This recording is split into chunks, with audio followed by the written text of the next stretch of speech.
जी friends, अस्सलाम वालेकुम। आज मैं आइज़ की केयर, सेफ्टी और जो प्रॉब्लम मुझे पेश आई उसके बारे में मैं आपसे बात करना चाहूँगा। अमूमन हम अपने हर ऑर्गन को फॉर ग्रांटेड लेते हैं कि चलें जी ठीक है, अल्लाह की नेमत का एहसास हम नहीं करते। लेकिन जब इसमें कोई थोड़ी बहुत प्रॉब्लम पेश आ जाती है ना, तो आप यकीन करें फिर बंदे को एहसास होता है कि अल्लाह ने हमें कितना कीमती बनाया है। ऐसे कुछ दिन पहले से ना मेरी जो राइट आई है, इसके बिल्कुल राइट कॉर्नर में ना ऐसे फ्लैशेस से चमकते थे, जैसे कि आप फुलझड़ियाँ कह सकते हैं ना। तो मैंने उन अपने डॉक्टर साहब से डिस्कस किया, दोस्त है मेरे, उन्होंने कहा कि चलें देखें अभी इसको ना, वेट करें।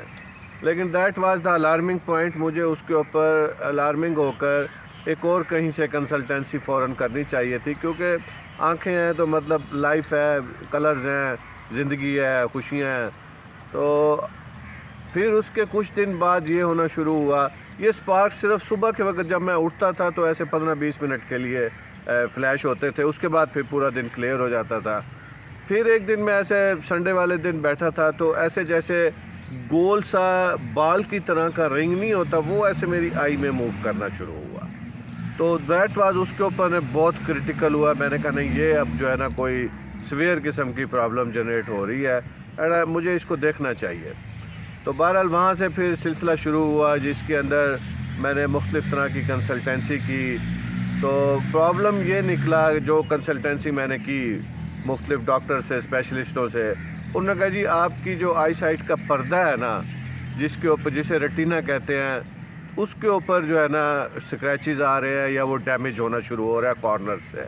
तो बिल्कुल ये जो हमारे सेंटर में होता है, इर्द गिर्द ये सारा पीछे पर्दा ही होता है, जिसके ऊपर ये जो हमारी आँख का लेंस है ब्लैक कलर का, ये लेंस पीछे जाके लाइट फोकस करता है और उस पर्दे के ऊपर तस्वीर बनती है।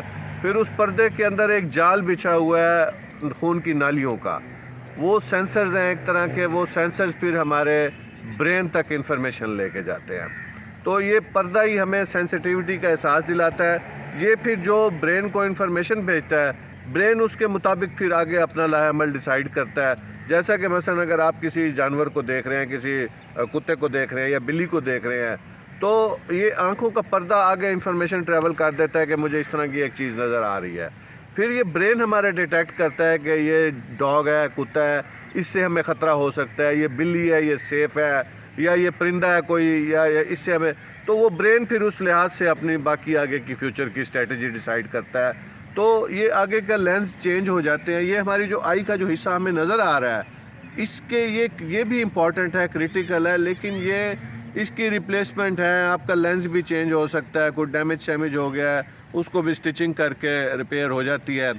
रेटिना भी रिपेयर हो जाता है, लेकिन जो पीछे पर्दा है वो बहुत क्रिटिकल है। आप अक्सर देखते होंगे, सुनते होंगे कि फ़लाँ बंदे की बिनाई चली गई है।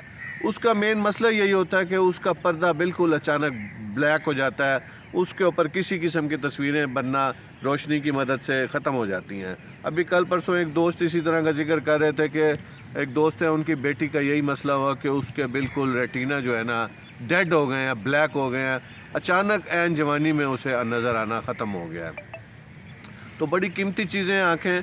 तो जब भी कभी कोई इस तरह का आपको प्रॉब्लम पेश आए तो उसे ईज़ी ना लें। अमूमन हम पाकिस्तानी ये करते हैं कि हम इसको बिल्कुल ईज़ी लेके फिरते रहते हैं। किसी भी ऑर्गन के साथ हमारे कोई मसला पेश आ जाए, हम उसको सीरियस नहीं लेते। जैसे मैं आपको बताऊं, मेरे ससुर को यहाँ पे एक छोटी सी मकोड़ी टाइप निकली। उनको मैं शुरू में कहता रहा कि आप इसको ट्रिमिंग करा दें, इसका साइज़ इतना बड़ा नहीं है, अभी ये छोटे नेल जितनी है, नाखून जितनी है। तो उन्होंने कहा नहीं नहीं, ये कोई मसला नहीं है, मैं दवाइयाँ ले रहा हूँ, मैं क्रीमें यूज़ कर रहा हूँ। अच्छा, वो फिर बढ़ना शुरू हो गई। बढ़ते बढ़ते उसने हाफ नोज़ इतने पोर्शन को कवर, इतनी फैल गई वो। फिर उनको किसी जराह के पास गए, उसने कहा जी ये आप प्रॉपर इसको ट्रीट करवाएं, ट्रिम कराएं, और इसका फिर जो मटेरियल निकले उसको टेस्ट भी कराएं, कहीं ये कैंसर का प्रॉब्लम ना हो आपको। खैर, फिर उसके बाद मैंने उन्हें क्रिटिकलिटी का एहसास दिया। अब उसकी वजह से उनको जो जो प्रॉब्लम पेश आ रही थी, ये रहता था उनका ब्लड प्रेशर हाई रहता था। इसके अलावा वो सीवियर किस्म की एंग्जाइटी का शिकार रहते थे, क्योंकि वो जो उभार बना हुआ था नाक के ऊपर, वो उनकी आई साइट को भी डिस्टर्ब कर रहा था।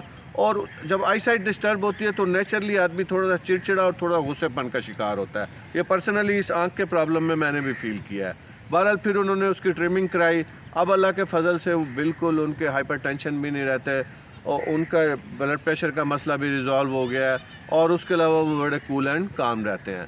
تو کوئی بھی پرابلم پیش آئے اس کو بالکل کریٹیکل لیں، سیریس لیں۔ پھر اس کے بعد میں آپ کو بتاتا ہوں کہ میں ٹریٹمنٹ کے کن مراحل سے گزرا، وہ میں ابھی پھر آپ کو دوبارہ ایکسپلین کرتا ہوں۔ Thank you.